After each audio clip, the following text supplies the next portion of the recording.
So again, this was supposed to be the knockout, the quick 27K, get to the top of the pass, bombing the finish, sun's still out, everybody cheering, somebody standing there with a cold beer. A couple hours later, back at the place, getting clean, getting laundry done, and now I'm in the fingers crossed, getting done before dark. And when that passes by you, you go fingers crossed, getting done before midnight. Got until 1:30 or so tomorrow afternoon to make the cutoff, so that's not a concern. But man, the Yukon has not been kind. She's been showing her teeth at us. All of this snow makes me wonder what's going to happen to the ITI folks here in a couple of more weeks, because if we get super warm in the Yukon, their river's going to be flooding when they're on it. So I almost think I'd rather be on it when it's snow than when it's flooding my trail between Ruby and Caltag again. So I don't know, we'll see who ends up with the better decision by the time this is all done. But yeah, this has been gear 1, 2, and 3.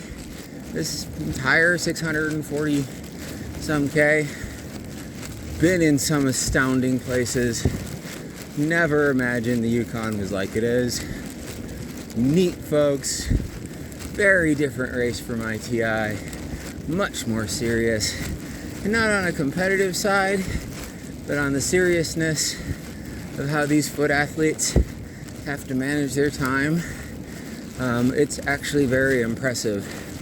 The fact that conditions have been so bad that I've had to manage my time like a foot racer, I've really learned a bunch. I mean, when it's 20, 22, 23 hour days and hour 45, 2:45, 2.5 hours of sleep, and then, you know, this was going to be a 9-hour day. It's probably going to be another 12 to 16 hour day just to get us up over this pass. So mad respect for those guys. You know, and on the bike, there were days you're like, yeah, did I bring a knife to a gunfight here? Is this the wrong thing to do? Well, number one, no, because I didn't train to be a foot person. Could have trained to be a ski person. That would have been the smart thing to do. But I trained to be a bike person. And I've been a bike person, and I've chugged along. So the first half was not happy that the lake wasn't fast, because that's the bike opportunity to get out in front, get a half a day ahead. I tend to, even in really difficult terrain, you'll tend to stay there. But I was holding my own with the group of folks. Every day that there was a little more riding, was picking up 1 or 2 more. So I was really pleased with even the wet ride into Quiet Lake the first time. Not much unlike this. Between Quiet Lake and Lappy Lake, great day. 19 hours up to Lappy Lake, but lots of riding, neat places. Lappy Lake down to Ross River, another good day. Ross River Rec Center, amazing place. Who knew that little village would have ice for the kids to and play hockey on? And oh man, they've got a nice setup there. First pass down the Dana Chow, what a freaking experience. Those steep hills, those kind of hills that you don't even think it's possible to get up, and yet you're gonna do it somehow, and you do it. So that's just been amazing. Return trip on the Dana Chow looked a lot like this. What was it? 23 hours the first time and 29 hours the second time. But used the safety cabins, drive my stuff out, did that twice, got 2 little naps Well, that was happening. So my actual time on the trail, bike on the trail, was not that different. Just had that drying time and that nap time. And then from Ross River up to Quiet Lake, fantastic. Feel about 10K to go. Weather like this, another 5K. Things are all right. Starting to get really high up on the pass by that point. Some exposed corners, wind starting to blow, things drifting in. Got kind of concerned. And when an ultra racer says they got kind of concerned, that means that was scary as hell up there for a few minutes. But we kept our feet on the trail. Did the slow crawl into Lappy Lake. Got dried out. Slept in the tent underneath the front porch. Looked like I was in the doghouse. But a pleasant evening. Good sleep. Waited for trail crew to get going. Late morning to establish some trail for us. And man, Lappy Lake to Quiet Lake, that was a long day. That long start of just walking for the first 8K, barely riding for the first 20, getting the good section for about 10K, and then trail turns to shit, because, well, it's doing this again. But zombie walked it into Quiet Lake, walking up the last big hill. Sunrise, beautiful.